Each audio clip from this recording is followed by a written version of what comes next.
નમસ્કાર દોસ્તો, હું છું પ્રભાત અને સ્વાગત છે તમારું એક નવા વિડીયોમાં. તો આજના વિડીયોમાં તમને જણાવીશ કે જાતિનો દાખલો આપણે ઓનલાઈન ઘરે બેઠા કઈ રીતના કઢાવશું. તો મિત્રો, સંપૂર્ણ વિડીયો પૂરો જોજો ને હજી સુધી જો ચેનલને સબસ્ક્રાઇબ ન કરી તો સબસ્ક્રાઇબ કરી લ્યો. આવી નવી માહિતી હું લાવતો રહું છું એટલે ચેનલને સબસ્ક્રાઇબ કરી લ્યો અને વિડીયોને લાઇક કરવાનું ભૂલતા નહીં. તો મિત્રો, જાતિનો દાખલો આપણે ઓનલાઈન કઢાવવા માટે સૌપ્રથમ ક્રોમ બ્રાઉઝરમાં ડિજિટલ ગુજરાત એવું તમારે ટાઈપ કરી દેવાનું છે. ત્યારબાદ મિત્રો, તમને ફર્સ્ટ લિંક જે આવે છે ગુજરાત સરકારની આ ઓફિશિયલ વેબસાઇટ છે એની ઉપર ક્લિક કરશો એટલે મિત્રો આવો ઇન્ટરફેસ જોવા મળશે. હવે જો તમે ફર્સ્ટ વખત આ વેબસાઇટમાં આવો છો તો તમારે રજિસ્ટર કરવાનું રહેશે અને રજિસ્ટર કરવા માટે જો અહીંયા રજિસ્ટર લખેલું છે એની ઉપર આપણે ક્લિક કરી દેવાનું છે. રજિસ્ટરમાં બીજું કંઈ મોટું નથી. એમાં મિત્રો આપણે ખાલી મોબાઈલ નંબર અને એક તમારો ઈમેલ આઈડી તમારો નાખવાનો છે અને 2 વાર પાસવર્ડ તમારે સ્ટ્રોંગ બનાવી નાખવાનો છે. જો અહીંયા પાસવર્ડ મેં એન્ટર કરી અને કેપ્ચા એન્ટર કરીને સેવ ઉપર ક્લિક કરી દેવાનું છે અને મિત્રો પાછું હોમ પેજ ઉપર આવી જવાનું છે. તો મિત્રો, તમારે રજિસ્ટર તમારી રીતના કરી નાખવાનું છે. ત્યારબાદ ફર્સ્ટ પેજ હોમ પેજ ઉપર આવશું એટલે અહીં લોગિન લખેલું જોવા મળશે. હવે લોગિનમાં એવું છે મિત્રો, જે તમે મોબાઈલ નંબર એન્ટર કર્યો છે એ તમારી લોગિન આઈડી છે અને પાસવર્ડ તમે જે બનાવેલો છે એ પાસવર્ડ તમારે એન્ટર કરવાનો થશે. તો અહીંયા નીચે સ્ક્રોલ કરશો એટલે જો અહીં લોગિન યુઝિંગ લખ્યું છે ત્યાં આપણે સિલેક્ટ કરવાનું છે કે મોબાઈલ નંબર અથવા ઈમેલ આઈડી બંનેમાંથી આપણે લોગિન થઈ શકીએ. તો રજિસ્ટર કરતી વખતે જે મોબાઈલ નંબર એન્ટર કર્યો છે અહીં એન્ટર કરવાનો છે, પાસવર્ડ એન્ટર કરવાનો છે અને કેપ્ચા મિત્રો તમારે અહીંયા ફિલ કરી દેવાના છે. ત્યારબાદ નીચે જો અહીં લોગિન લખેલું છે એની ઉપર આપણે ક્લિક કરી દેવાનું છે. જેવું જ મિત્રો આપણે લોગિન પર ક્લિક કરશું એટલે એક ઓટીપી મોકલવામાં આવશે મોબાઈલ નંબર ઉપર. એ ઓટીપી તમારે અહીં એન્ટર કરી અને કન્ફર્મ પર ક્લિક કરી દેવાનું છે. ત્યારબાદ મિત્રો આવી રીતનો તમને ઇન્ટરફેસ જોવા મળશે લોગિન થયા પછી. હવે નીચે સ્ક્રોલ કરશું એટલે જો અહીં તમને લખેલું જોવા મળશે રિક્વેસ્ટ અ ન્યૂ સર્વિસ. તો અહીં આપણે રિક્વેસ્ટ અ ન્યૂ સર્વિસ પર તમારે ક્લિક કરી દેવાનું છે. રિક્વેસ્ટ ન્યૂ સર્વિસ પર ક્લિક કરશો એટલે ઘણી બધી સર્વિસ અહીં જોવા મળશે. આપણે ઓનલાઈન ઘરે બેઠા જ આ તમામ સર્ટિફિકેટ કાઢી શકીએ છીએ. જો અહીંયા એસટી કાસ્ટ સર્ટિફિકેટ અહીં તમને જોવા મળશે. ત્યારબાદ ઇન્કમ સર્ટિફિકેટ છે, SEBC સર્ટિફિકેટ છે, ત્યારબાદ પંચાયતનું ઇન્કમ સર્ટિફિકેટ છે. પછી રેશન કાર્ડમાં જો નામ એડ કરવું હોય તો પણ તમે અહીંથી સર્વિસ લઈ શકો છો ઓનલાઈન. પછી SEBC સર્ટિફિકેટ છે, ડોમેસાઇલ સર્ટિફિકેટ છે. ત્યારબાદ નામ કમી કરવું છે તમારે રેશન કાર્ડમાં તો એની પણ સર્વિસ આપણે ઓનલાઈન અહીંથી એપ્લાય કરી શકીએ છીએ. નોન ક્રિમિનલ સર્ટિફિકેટ સેન્ટ્રલ ગવર્મેન્ટનું અને સ્ટેટ ગવર્મેન્ટનું બંને તમે આમાં જોવા મળશે ઓપ્શન તમને. ઘણા બધા સર્ટિફિકેટ આપણે ઓનલાઈન ઘરે બેઠા કાઢી શકીએ છીએ. તો મિત્રો, આપણે આજે જોશું કે આપણે SEBC સર્ટિફિકેટ કાઢવું છે એટલે સામાજિક અને શૈક્ષણિક રીતે પછાત વર્ગનું જે સર્ટિફિકેટ આવે છે તો એ SEBC સર્ટિફિકેટ કહેવાય. એની ઉપર ક્લિક કરી દેવાનું છે. નેક્સ્ટ મિત્રો, તમે ઇંગ્લિશ અથવા ગુજરાતીમાં ગમે જે ભાષા સિલેક્ટ કરશો એમાં તમને સર્ટિફિકેટ મળશે. તો નીચે સ્ક્રોલ કરશો એટલે જો કયા કયા ડોક્યુમેન્ટ આમાં આપણે અપલોડ કરવાના થશે. કાસ્ટ પ્રૂફ છે, આઈડેન્ટિટી પ્રૂફ છે, આ તમામ તમને જોવા મળશે. કોઈ પણ એક આપણે અપલોડ કરવાનું થશે. તો મિત્રો, નીચે સ્ક્રોલ કરી દેવાનું છે. વિડીયો પૂરો જોજો એટલે તમને પૂરી માહિતી મળે. ઓનલાઈન આપણે કઈ રીતના જાતિનો દાખલો કઢાવવો ઘરે બેઠા આ માહિતી હું તમને આપું છું એટલે લાસ્ટ સુધી જોજો, સ્કીપ ના કરતા. તો નીચે સ્ક્રોલ કરવાનું છે અને લાસ્ટમાં જોવાય તમને જોવા મળશે કન્ટિન્યુ ટુ સર્વિસ. તો મિત્રો, આની એક 20 રૂપિયા ફી રહેવાની છે અને કન્ટિન્યુ ટુ સર્વિસ પર ક્લિક કરશો એટલે એપ્લિકેશન નંબર જનરેટ થશે. અહીંયા આપણે કન્ટિન્યુ પર ક્લિક કરી દેવાનું છે. હવે નેક્સ્ટ મિત્રો, તમારે નામ, સરનામું આ બધું તમારે ડિટેલ અહીં ભરવાની થશે. જો તમે ફર્સ્ટ વખત આવો છો તો તમારે ભરવાની થશે. જો અગાઉ કોઈ તમારે આની સર્વિસ લીધી છે, કોઈ એપ્લિકેશન કરી છે તો તમારું ઓટોમેટિક આમાં ફિલ થઈને આવી જશે. તો મારે ઓલરેડી ફિલ થઈને આવ્યું છે. નેક્સ્ટ પર ક્લિક કરી દેવાનું છે. ત્યારબાદ હવે મિત્રો અહીં તમારા ફાધરનું નામ અને ફાધરની ડિટેલ નાખવાની થશે. તો આપણે ફાધરનું પૂરું નામ લખી દેવાનું છે, રિલેશનશિપ લખી દેવાનું છે, ત્યારબાદ મધરનું પૂરું નામ લખવાનું છે.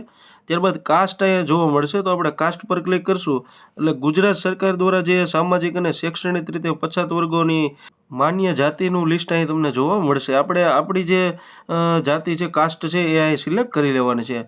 હવે નીચે એવી જ રીતના આપણા ફાધરની કાસ્ટ એટલે આપણે જે સેમ હોય એ જ સિલેક્ટ કરી લેવાની છે.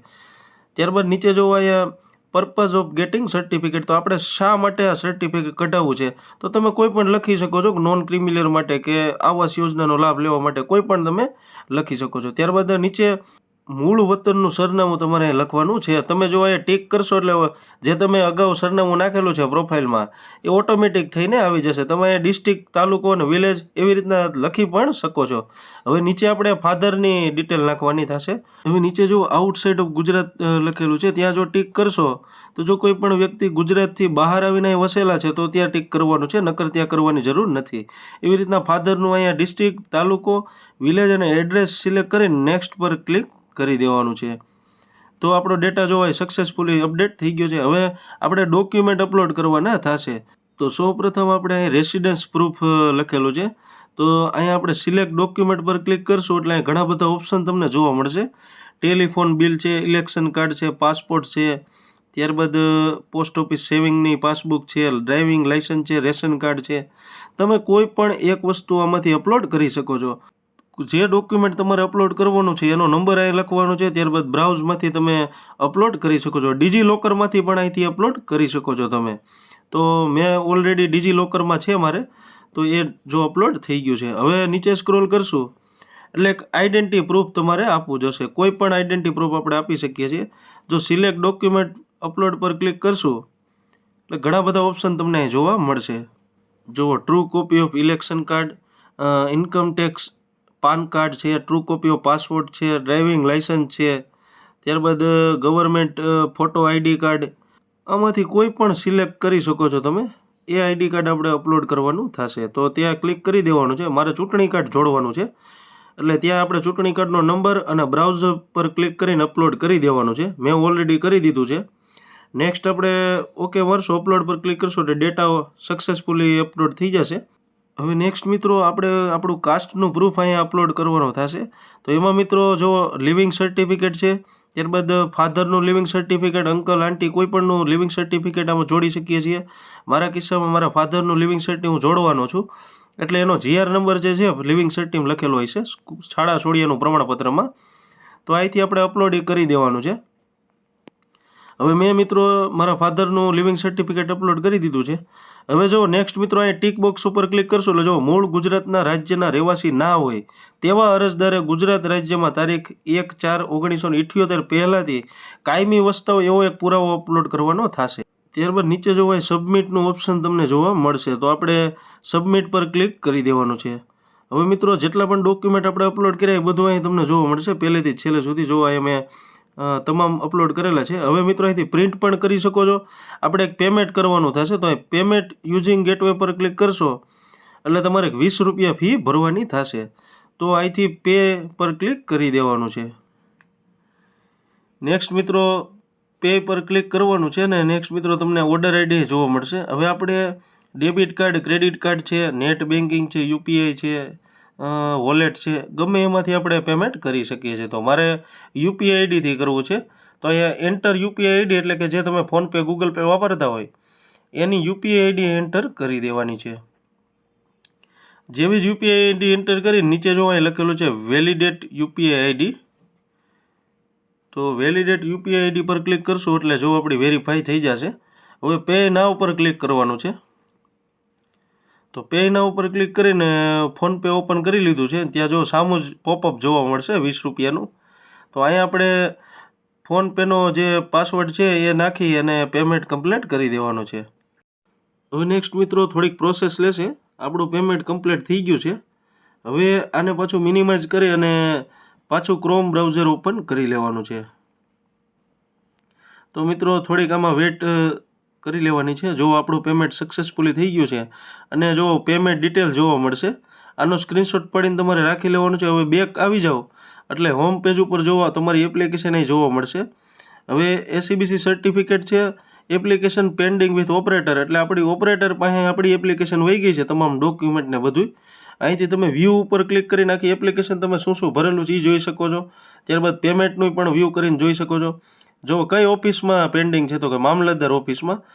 હવે તમારે પાછું આમાં ચેક કરતું રહેવાનું છે. થોડાક દિવસોમાં ઓપરેટર જે પણ તમારા પ્રૂફ આપેલા છે એ બધું ચકાસીને જો તમારું પ્રૂફ ને બધું રેડી હશે એપ્લિકેશન તો તમે ડાઉનલોડનું ઓપ્શન તમે PDF સ્વરૂપે જાતિનો દાખલો ડાઉનલોડ કરી શકશો. અથવા જો કાંઈ ક્વેરી હશે તો તમારી એપ્લિકેશન અહીંથી રિજેક્ટ જોવામાં આવશે. તો મિત્રો આ વિડીયો તમને કેવો લાગ્યો કોમેન્ટમાં જણાવો. હજી સુધી ચેનલને સબસ્ક્રાઈબ ન કરી તો સબસ્ક્રાઈબ કરી લો. Thank you for watching.